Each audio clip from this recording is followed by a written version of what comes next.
Hello everyone, welcome to the free study jam and subscribe this channel for free study of mechanical engineering and general studies। तो आज हम लोग बात करेंगे theory of machine के question number 451 से लेके 469 तक। ठीक, तो आज से हमारी थ्योरी ऑफ मशीन फिनिश हो जाएगी। तो इससे पहले हम लोग आर के जैन बुक से thermodynamics, heat transfer, fluid mechanics और हम लोग स्ट्रेंथ ऑफ मटेरियल कवर कर चुके हैं। ठीक, तो अब हम लोग आज से हम लोग की थ्योरी ऑफ मशीन भी फिनिश हो जाएगी। ठीक, तो स्टार्ट करते हैं आज का लेक्चर। तो पहला है the direction of Coriolis component of acceleration 2 omega V of the slider A with respect to the coincident point B is shown in figure 1 2 3 4। तो बेसिकली आपको इसमें डायरेक्शन बतानी है कोरियोलिस एक्सीलरेशन की। ठीक, तो देखिए अगर वेलोसिटी की डायरेक्शन आउटवर्ड हो तो जिस डायरेक्शन में आपकी एंगुलर वेलोसिटी होगी उसी डायरेक्शन में आपका कोरियोलिस एक्सीलरेशन की डायरेक्शन होगी। ठीक, अगर वेलोसिटी की डायरेक्शन इनवर्ड हो तो उसके अपोजिट होगी। अगर ये है ओमेगा तो ये होगी वेलोसिटी की। ठीक, तो आज इसमें देखते हैं। तो पहले वाले में वेलोसिटी आउटवर्ड है तो ओमेगा साइड में ठीक ये वाला सही है। सेकंड में वेलोसिटी इनवर्ड है तो ये वाला सेकंड वाला आपका रॉन्ग, ये है आपका रॉन्ग है। थर्ड में इसमें आउटवर्ड है तो सही है, इसमें इनवर्ड है तो ये आपका रॉन्ग है। ठीक, तो 2 and 4 आर रॉन्ग, तो correct option is A part. इसके बाद आपका 452 है a torsional system with disc of moment of inertia I1 and I2 shown in the given below figure is gear driven such that the ratio of the speed of shaft B to shaft A is n.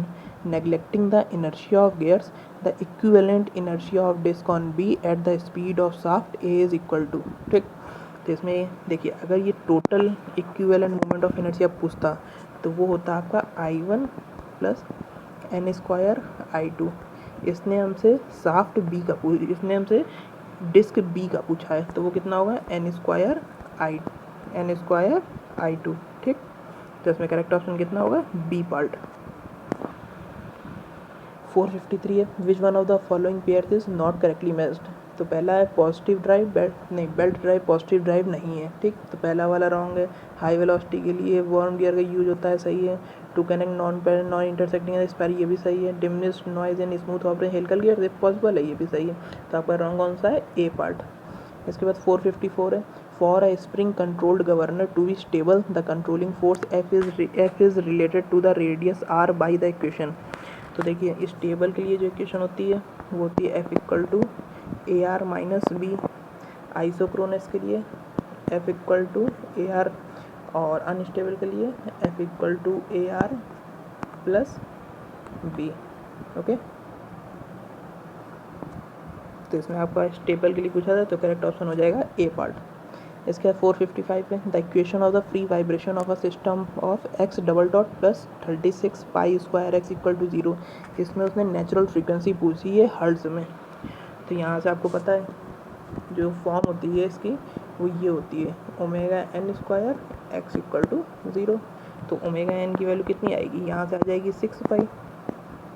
अब ये 2 पाई F हमें क्योंकि hertz में बताना है तो पाई से पाई 2 से 6 तो आ जाएगा 3 हर्ट्ज। ठीक, जो एफ की वैल्यू आ जाएगी वो आ जाएगी 3 हर्ट्ज। तो correct option is C part. इसके बाद आपका 456 है if omega by omega N equal to √2 where omega is the frequency of excitation and omega N is the natural frequency of vibration then the transmissibility of vibration will be. तो देखिए अगर omega by omega N की value √2 है तो transmissibility की value होगी 1। अगर omega by omega N की वैल्यू आपकी √2 से ज़्यादा होती तब ट्रांसमिसिबिलिटी की वैल्यू 1 से कम होती। ठीक, इसके बाद 457 है which one of the following is true for involute gears. तो इंटरफेरेंस इज इनहेरेंटली एब्सेंट, नहीं इंटरफेरेंस होता है तो साइक्लोइडल प्रोफाइल में नहीं होता है इंटरफेरेंस। ठीक, variation in centre distance of shaft increases radial force. देखिए स्लाइटली डिफरेंस जो है सेंटर डिस्टेंस में वो डिफरेंस नहीं क्रिएट करेगा। ठीक, तो ये भी आपका गलत हो गया। इसके बाद थर्ड है a convex flank is always in contact with concave flank, गलत है। इसमें दो कॉन्वेक्स फ्लैंक आपस में कनेक्ट होती हैं।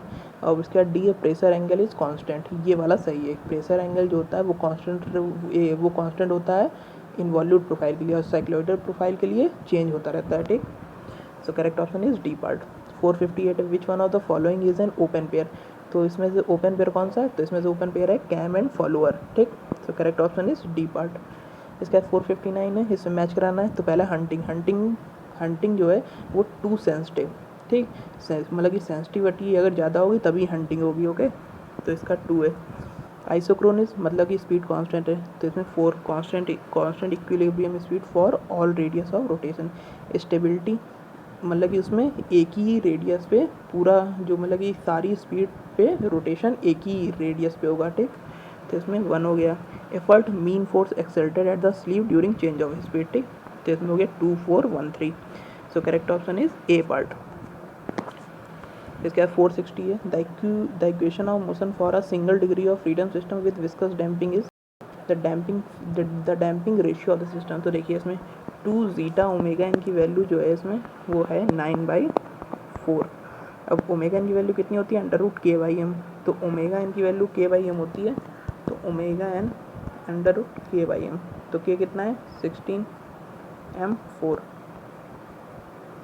तो ये हो जाएगा 2, तो ये हो जाएगा आपका 2 जीटा ओमेगा इनकी वैल्यू 2 = 9/4। तो यहाँ से जीटा की वैल्यू आ जाएगी 9/16, ओके। तो correct option is B part. इसके बाद 461 the critical speed of a rotating shaft depends upon, तो √k/m, ठीक। तो correct option is C part, mass and stiffness, okay. इसके बाद आपका 462 है हेलिकल गियर। तो हेलिकल गियर में जो मतलब नॉइज लेस ऑपरेशन होता है, ठीक। तो करेक्ट ऑप्शन है 3। Herring bone gear 0 axial thrust होता है, 2। वॉर्म गियर मतलब कि उसमें स्पीड वो होता है रेशियो वो बहुत ज़्यादा होता है, ठीक, 4। इसके बाद हाइपर्ड के नॉन इंटरचेंजेबल। तो करेक्ट ऑप्शन इज 3 2 4 1। तो इसमें कौन सा सही है, डी पार्ट, ओके। इसके बाद 463 है the bearing characteristic number in a hydrodynamic bearing depends upon. तो बियरिंग कैरेक्टरिस्टिक नंबर का जो फॉर्मूला होता है वो होता है ZN/P, ठीक। P हो गया प्रेशर, Z हो गया विस्कोसिटी, N हो गया स्पीड। तो इसमें करेक्ट ऑप्शन क्या है, D part, viscosity, speed and bearing pressure. इसके बाद 464 है मैच है। तो क्वाड्रिक साइक्लिक चेन रिलेटेड है आपका एकरमैन स्टीयरिंग मैकेनिज्म से, ठीक। इसका सिंगल स्लाइडर क्रैंक चेन का इन्वर्जन क्या है, oscillating cylinder engine mechanism. Double slider का ओल्डहैम कपलिंग और क्रॉस्ड स्लाइडर क्रैंक चेन का रेक्सन स्लाइड, ठीक। सो करेक्ट ऑप्शन है 3 2 4 1। तो इसमें कौन सा सही है, डी पार्ट। इसके बाद 465 है a reverted gear train is one in which the output shaft and input shaft at are coaxial, ठीक। इस तरह से होता है, ये इससे कनेक्ट रहेगा और फिर ये मतलब ये दोनों कोएक्सियल रहेंगे, ठीक। तो correct option is B part. इसके बाद 466 है when a slider moves with a velocity v on a link rotating at an angular speed of omega the Coriolis component of acceleration. तो इसमें तो अभी आपको बताया 2 ओमेगा v, ठीक। So correct option is D part. इसके बाद इसमें इंस्टेंटेनियस सेंटर फाइंड करने का फॉर्मूला पूछा है, तो वो होता है the total number of instantaneous centre for a mechanism consisting of n link, तो n(n-1/2), ठीक। So correct option is D part. इसके बाद 468 है in a cam drive it is essential to offset the axis of a follower. तो हम लोग offset क्यों उसमें एक्सिस को रखते हैं, क्योंकि हमें वियर को वो हमें रिड्यूस करना होता है, ठीक, between follower and guide. So correct option is B part. इसके बाद 469 है if a mass m oscillates on a spring having a mass ms। तो ये देखिए इसमें इन्होंने स्प्रिंग का मास भी दिया है and stiffness K then the natural frequency of the system. देखिए स्प्रिंग का मास भी इन्होंने दिया, तो आपका जो फॉर्मूला है वो चेंज हो जाएगा, k/m + ms/3, ठीक। अगर यहाँ पे ट्रांसफर वाइब्रेशन होता है तो ये I + IS/3 हो जाता है, ओके। तो ये हो गया आपके मतलब कि लास्ट के 19 क्वेश्चन थ्योरी ऑफ मशीन के। अब कल से हम लोग नेक्स्ट टॉपिक स्टार्ट करेंगे और आप लोग टेलीग्राम ग्रुप को ज्वाइन कर लीजिएगा और उसमें जो फुल टेस्ट है 2 मतलब अभी तक आए हैं तो दोनों आप लोग अटेम्प्ट कर लीजिएगा, ठीक। So thank you guys and subscribe this channel.